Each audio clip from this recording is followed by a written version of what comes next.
Je ne dis pas que c'est facile de parler après Olivier Abel, mais en tout cas, l'exposé qu'il a fait me servira d'une introduction. Mon travail consistera à revenir un peu sur une certaine mémoire, de la manière dont cette mémoire a été rendue. Et tout de suite, je voudrais commencer par dire cette réalité qui, moi, en réalisant un tout petit peu les philosophes des Lumières, m'a frappé. Les Lumières, comme on le sait, est cette période de renaissance de la pensée dans laquelle il y a eu un progrès conceptuel extraordinaire. Mais en même temps, si nous regardons les XVIIIe siècle, j'ai toujours envie de dire, moi qui suis africain, que si le XVIIIe siècle a été le siècle des Lumières en Europe, il a été le début pour nous de ce que j'appelle la nuit noire, parce que je ne dis pas que tous nos malheurs ont commencé à ce moment-là, mais en tout cas, avec les problèmes de l'esclavage, je ne sais même plus combien de gens ont été déportés. Je pensais que c'était 6 millions. J'ai entendu ce matin que c'était 12 millions. Il y a d'autres qui ont dit que c'était beaucoup plus. Donc on ne sait pas les chiffres, mais ce qui est vrai, c'est qu'énormément de personnes sont parties vers les Amériques, ce qui fait que cette période a été une période catastrophique, tant au niveau du développement de la pensée que celui du progrès tout court au niveau de l'Afrique. Mais surtout, me semble-t-il, ce qu'on ne dit pas assez, c'est que cette période a été la période qui a mis fin à tous les développements organisationnels en Afrique. Tout ce qui était empire, tout ce qui était royaume, ont été totalement balayés à partir de ce moment-là.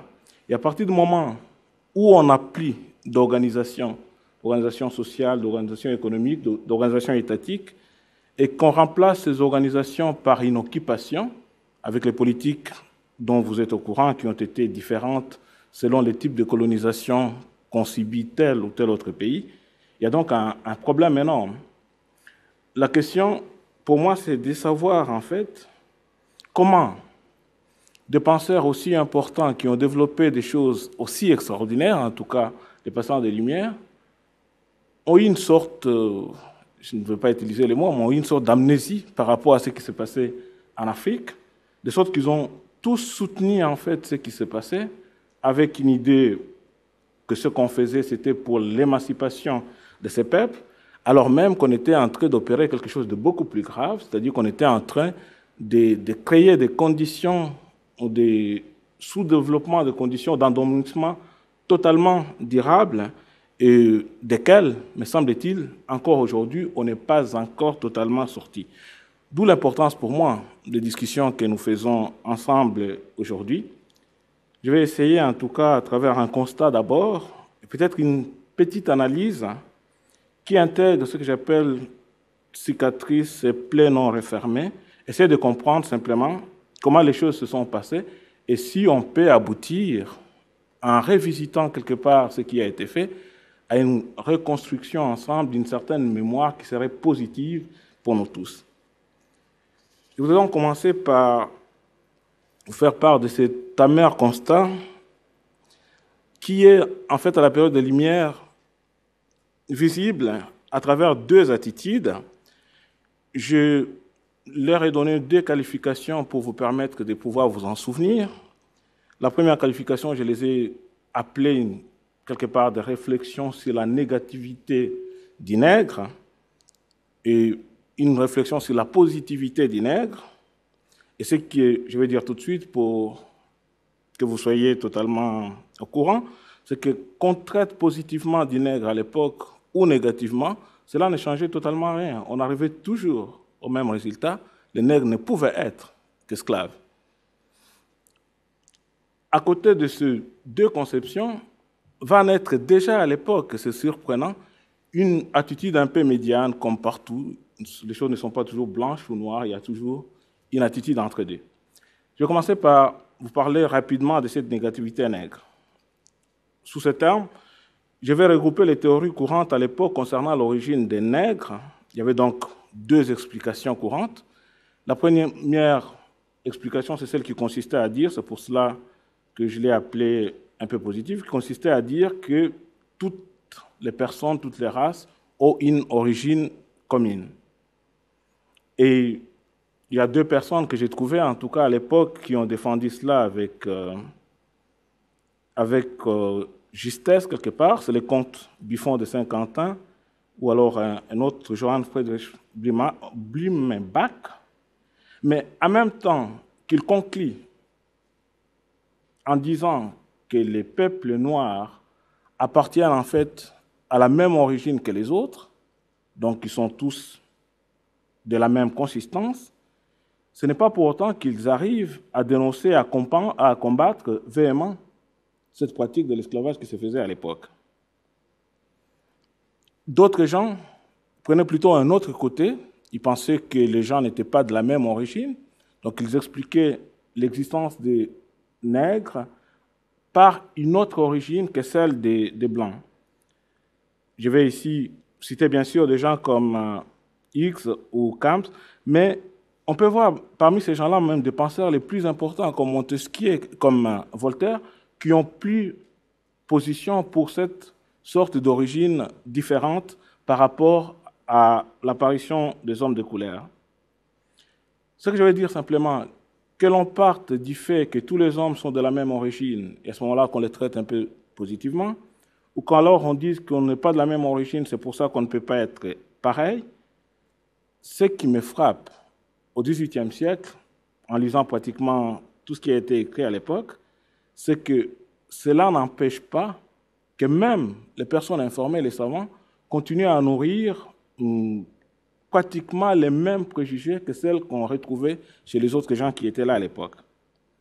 Il est vrai que de temps en temps, on trouve dans des textes une sorte de retour qui peut nous encourager, nous qui sommes chrétiens. On va par exemple voir un texte de Montesquieu assez intéressant dans sa lettre persane, dans lequel il dit bien sûr que les Noirs sont de notre origine, etc., mais où il dit quand même qu'il y a longtemps que les princes chrétiens affranchissaient tous les esclaves de leurs États, parce que, disait-il, le christianisme rend tous les hommes égaux. Parce que, disait-il, le christianisme rend tous les hommes égaux. Voilà donc deux attitudes par rapport aux origines qui arrivent à la même conclusion, celle que les Noirs ne peuvent être autre chose que ce qu'il est, c'est-à-dire esclaves. La deuxième attitude, celle que j'ai considérée comme la positivité nègre, je l'ai trouvée chez deux auteurs intéressants. Le premier, c'est Anthony Benezet, et l'autre, c'est Thomas Clarkson, qui en fait, eux, observent la manière dont les nègres se développent, la manière dont ils travaillent, la manière dont ils s'organisent, et arrivent à la conclusion que tous les gens qui essaient en fait de penser que si les nègres sont esclaves, c'est parce qu'ils sont d'une intelligence inférieure, c'est parce qu'ils ont un physique monstrueux, que ces gens-là se trompaient, qu'il y avait chez les nègres la capacité de pouvoir s'organiser, la capacité d'une intelligence qui était là, et que pour eux, le peuple noir était un peuple sociable, humain, dont les facultés étaient susceptibles d'amélioration autant que celles des autres hommes. Donc on a aussi cette tendance qui existait au XVIIIe siècle. Mais je voudrais ici souligner peut-être quelque chose que les gens savent le moins possible, c'est qu'il existait déjà dans le monde anglo-saxon à l'époque des personnes nègres, donc des esclaves, libérés, dans le monde en tout cas britannique. Je citerai ici l'exemple de Kienon Alouda, qui étaient donc de Noirs, qui étaient à ce moment-là capables de pouvoir défendre eux-mêmes leur cause. Et l'apport de Kienon a simplement été de dire que moi, Kienon, je suis écrivain, donc lettré, je suis chrétien dévot, je suis homme d'affaires, mais je suis aussi ancien esclave. Donc si je peux être ce que je suis et que je suis noir, c'est que simplement je suis égal à mes amis blancs qui sont ce qu'ils sont en étant blancs. Et il rajoutait que malgré tout, s'ils étaient égaux d'une manière physique, que le peuple noir était moralement supérieur simplement parce que lui n'avait pas été taché par, quelque part, l'institution de l'esclavage. Ce que je voudrais souligner ici, que si au niveau scientifique, au moment des Lumières, tout le monde s'accordait à reconnaître que les découvertes qui ont été faites, ce qu'on a appelé à ce moment-là l'ethnologie africaine, n'était pas une véritable ethnologie, c'était pour certains, comme Montesquieu, plutôt des histoires de planteurs auxquelles il ne fallait pas accorder un crédit quelconque. Pour Jean-Jacques Rousseau, c'était simplement pour lui une sorte d'échec. Donc si tout le monde disait que ce qui était dit n'était pas vrai, il est étonnant de constater que personne n'osait, en tout cas d'une manière courageuse, monter au créneau et défier ceux qui propageaient de telles erreurs. Personne ne se rend compte, à mon avis, de l'impossibilité de concilier la quête d'une certaine liberté et l'affirmation acceptée d'une certaine infériorité. Deux ambiguïtés, me semble-t-il, expriment cette contradiction. La première, que l'on voit bien au XVIIIe siècle, c'est cette tendance à confondre l'ethnologie, ou plutôt l'espace de l'ethnologie, et l'espace politique ou économique. Pour les gens, ou pour les analyses qui étaient faites, nègre équivalait à esclave. En d'autres termes, le nègre n'était pas esclave parce qu'on a fait de lui un esclave, le nègre était esclave parce que son état justifiait les faits, qu'il devenait esclave. C'est par son état qu'il était esclave. La deuxième contradiction qui me paraît importante à souligner, c'est cette tendance mais vraiment qui existe même encore aujourd'hui, cette tendance à gommer les différences entre les populations noires. Il n'y a qu'un nègre, et ce nègre habite la négressie, et le nègre a bien sûr un statut équivalent à celui des biens immobiliers. Après avoir dressé un constat comme celui-là, on se pose donc la question de savoir quel est l'écueil, qu'est-ce que les gens n'ont pas vu.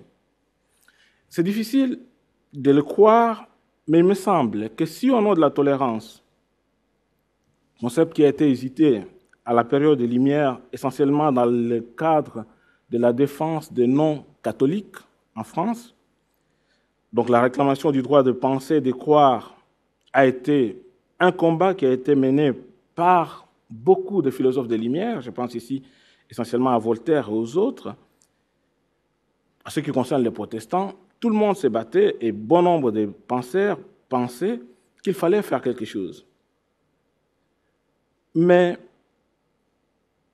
ce qui me paraît essentiel, c'est que, à ce qui concerne les esclaves noirs, alors même que les gens se battaient pour leur liberté, tout le monde a oublié qu'il n'y a pas de liberté possible si on ne parle pas d'égalité.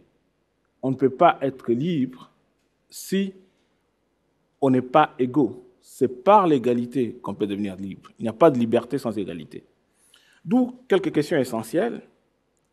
Et la première, c'est de se demander comment donc quelqu'un comme Voltaire, qui, vous le savez, apporte de la tolérance, ne traite-t-il pas de la question de l'esclavage avec la même rigueur qu'il le fait à ce qui concerne les protestants? Comment se fait-il que celui qui réfute l'idée d'un despotisme éclairé, incarné bien sûr par Voltaire et Diderot, le grand Montesquieu, s'accommode d'explications fantaisistes à ce qui concerne la traite des Noirs? Comment comprendre que l'inventeur du droit à l'insurrection, Jean-Jacques Rousseau, s'accommode de la privation totale des droits dans ce que je peux appeler la chosification du nègre? Moi, je pense que la réponse est toute simple et toute trouvée. C'est que parce que le nègre n'était pas un homme, on ne pouvait pas penser pour lui en termes d'égalité. On comprend dès lors que personne ne songe à lui appliquer les avancées pourtant réelles des Lumières, telles que les trouvailles inhérentes au jansénisme qui développe une véritable théologie de l'autorité, l'affirmation de la conscience individuelle ou simplement l'ecclésiologie des participations. On ne pouvait pas lui appliquer la notion de la réfutation du despotisme ou simplement on ne pouvait pas lui appliquer à lui cette merveilleuse idée du droit à l'insurrection. Toutes ces avancées au niveau de la pensée sont réservées aux hommes, attendez donc par là blancs, et ne sont pas valables pour les objets, attendez par là les biens immobiliers que sont les nègres. Alors chacun justifie comme il peut la servitude, et certains comme Bellot de Saint-Quentin par exemple, n'hésitent pas à se référer à la Bible pour affirmer que l'essor des Africains dans les Amériques était parfaitement compatible avec la nature, avec les lois divines, avec l'Évangile, les Noirs sont destinés à l'esclavage de par une intervention divine. Affirmer l'égalité du Noir et plaider pour son émancipation est alors, pour Bellon de Saint-Augustin, équivalent à un péché, parce que, dit-il, c'est une erreur commise par les agnostiques. Au XVIIIe siècle, si vous me comprenez bien, le but n'est pas donc le titre du nègre, mais plutôt la justification de son statut et la légitimation de son exploitation. C'est pour des raisons économiques, d'ailleurs, que l'abrogation qui a été faite de l'esclavage par la Convention sera remise en cause et abolie, comme vous le savez déjà, en 1794, que Napoléon remettra en vigueur l'esclavage et que c'est seulement beaucoup plus tard que les choses seront faites d'une manière définitive, en tout cas en 1848. Alors, quelles sont les conséquences immédiates et durables? Je voudrais simplement les dire pour que vous puissiez vous rendre compte de la manière dont les choses persistent encore aujourd'hui, en disant que si l'esclavage est plutôt une chosification des uns au profit des autres, aujourd'hui, on peut parler du matérialisme, lui aussi comme une sorte de chosification des êtres au profit de l'économique. De l'esclavage au matérialisme, il y a une constante, c'est que on a besoin de produire, et parce qu'on a besoin de produire, on a besoin des gens pour assurer la production. Une question se pose alors à toute conscience, se pose à nous aujourd'hui, c'est de savoir si simplement l'humanisme est compatible avec le matérialisme. Et là, me semble-t-il, se trouve le deuxième écueil, c'est que simplement sans le savoir au cours des siècles, la rationalisation et quelque part la laïcisation conduisent à ce que je peux appeler la profanisation de l'humain, c'est-à-dire que l'homme n'est plus vu par rapport à Dieu, mais il est vu comme un être, entre guillemets, profane, de sorte qu'on peut se poser la question de savoir que devient l'homme sans Dieu. La rationalisation a établi un être sans Dieu. Or, me semble-t-il, on doit affirmer que hors Dieu, l'excellence passe de l'être à l'avoir. L'humain n'est alors qu'un animal, un peu plus achevé que les autres. Seul importe alors la conservation à tout prix de l'espèce. L'avoir prime naturellement sur l'être et seul compte désormais l'utilité. Et on peut appliquer ça d'une manière rétroactive. Si l'esclavage, on verra que ça fonctionne. La chosification du nègre, donc cet ouvrier sucrier, si je peux exprimer des termes pour que vous voyez bien ma comparaison, n'a été pour moi que le prélude à plus grave, celle de la chosification de l'humain, désormais objet de la production. Une façon de dire que cette histoire des mémoires par rapport à l'esclavage n'est pas seulement une question qui concerne les Noirs, mais c'est une question qui est universelle et qui s'inscrit aujourd'hui dans notre histoire. Quelles en sont les conséquences? L'une, clairement identifiée, me semble-t-il, est ce double complexe de supériorité et d'infériorité. Cette conscience d'appartenance de type caste a eu comme aboutissement deux complexes, celui de supériorité responsable de ce que je peux appeler de l'hypocrisie paternaliste et celui d'infériorité qui engendre différentes aliénations dont la conséquence est souvent le rejet de soi et le rejet des siens. Ces deux complexes s'illustrent et s'expriment à tous les niveaux, y compris dans les rapports entre les nations. Je ne vous citerai pas les rapports entre les nations du Nord et les nations du Sud, mais si vous avez simplement en mémoire ces réunions entre la France et l'Afrique, ou alors récemment la réunion entre la Chine et l'Afrique, vous verrez à quoi je vais faire allusion. Mais le plus grave, me semble-t-il, et le plus néfaste, c'est ces différenciations qui peuvent exister entre des catégories qui sont pratiquement les mêmes. Et à ce jeu-là, les natifs sont toujours gagnants, alors que ceux qui n'ont rien sont toujours les perdants. Je voudrais simplement dire que tout calcul séparatiste au sein de la classe servante se traduit en termes de compétition interne qui, très souvent, se double de trahison. Et les termes hésités sont alors ceux d'évoluer ou de civiliser pour essayer de faire des castes nouvelles à l'intérieur de ceux qui sont maltraités. Statut intermédiaire destiné, me semble-t-il, à faire perdurer la chosification. Comment nous pouvons sortir tous ensemble de cela? Je pense qu'il faut d'abord clarifier et établir simplement quel est l'intérêt majeur, parce que nous ne fonctionnons que par des intérêts. Si l'humanisme, plutôt, source et conséquence de l'égalité, selon moi, est à long terme productif, je voudrais affirmer ainsi que le matérialisme, nous le savons maintenant, production à outrance, est à long terme totalement destructeur et nous en vivons maintenant des conséquences.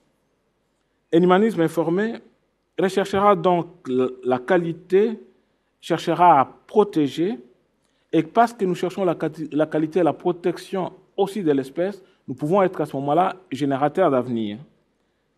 Seule l'égalité, me semble-t-il, incarne l'humanité. Seule l'humanité est productrice de progrès. Et il n'y a de progrès que par rapport à l'humain, humain remis au centre, non seulement lui à tant qu'homme, mais aussi lui à tant qu'homme dans le monde, avec son habitat. Je vais bientôt terminer, mais je voudrais simplement vous dire que ce qui me semble pour moi important à dire, c'est que j'ai l'impression, j'ai la conscience que le pire, en effet, n'est pas d'être esclave.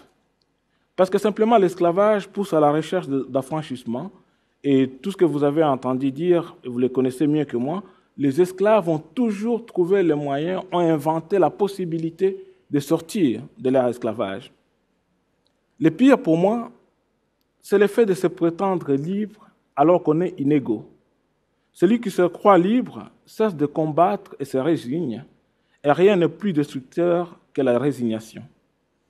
Je voudrais simplement dire que la liberté est toujours à conquérir et qu'une liberté offerte est simplement une esclavage nouvelle, parce que la liberté qui n'est pas conquise n'est pas liberté. Comment en sortir? La première étape, me semble-t-il, est celle de la prise de conscience d'une vraie liberté qui est encore à construire et qui est à poursuivre à travers l'établissement de l'égalité. Et je crois qu'à ce qui concerne l'égalité, nous avons tous, le blanc comme le noir, énormément de choses à faire. Le noir pour sortir de cette sorte d'infériorité acceptée, même si nous ne le disons pas. Le blanc pour sortir de cette sorte de supériorité acceptée, même s'il ne l'avoue pas. Nous devons donc ensemble chercher les moyens simplement d'être égaux. 3 démarches, me semble-t-il, sont nécessaires pour y arriver. On en a déjà entendu quelques-unes que le professeur Abel a dit tout à l'heure, mais je vais simplement les résumer à ma manière en disant que la première démarche, c'est la reconstruction de soi à travers un rétablissement historique, culturel et économique, le but étant bien sûr la conciliation de l'avoir et de l'être. La deuxième démarche, me semble-t-il, c'est l'établissement d'une coopération dans une exploitation positive de la complémentarité. Et la troisième, me semble-t-il, c'est que nous devons les uns et les autres prendre conscience de la nécessité de la participation de tous à la construction d'un universel autre que celui qui a été des dominés et des dominants. Je pense qu'il est temps pour nous de trouver les moyens de construire notre humanité, notre monde ensemble. La seconde étape, et je crois que celle-là est pour moi essentielle, c'est celle de la construction, plutôt de la construction et de l'engagement spirituel. Je crois que la spiritualité est le seul lieu où on peut trouver un certain refus de la distinction infériorisante dans laquelle les gens se trouvent plus ou moins en égalité, simplement parce que, quittant la réalité humaine, ils se placent tous devant une réalité autre dans laquelle ils peuvent trouver quelque part une certaine égalité. Je crois que la spiritualité est le lieu aussi où on peut trouver le refus de la dégradation de l'habitat et peut-être quelque part le rejet de la manipulation par l'immédiat. La spiritualité reste le lieu où il est possible de se retrouver, afin de se réconcilier pour construire ensemble. Se réconcilier pour construire ensemble, peut-être en suivant les voies que nous avons entendues tout à l'heure. Mais il faut que, pour y arriver, il faut absolument que nous puissions émanciper aussi la spiritualité de ces démons, mais aussi des naïvetés qui souvent l'entourent. Et dans notre spiritualité des nègres, il y a tellement de démons, tellement de naïveté, qu'il est impossible, si notre spiritualité continue à être celle qu'elle est, de pouvoir construire à partir d'elle. Je veux simplement dire qu'il faut donc que nous nous interrogeons profondément pour trouver les chemins de l'égalité, afin simplement d'être coopérateurs, afin simplement de construire la réconciliation entre nous et les autres, entre nous et Dieu, entre nous et nous-mêmes. Voilà, je vous remercie.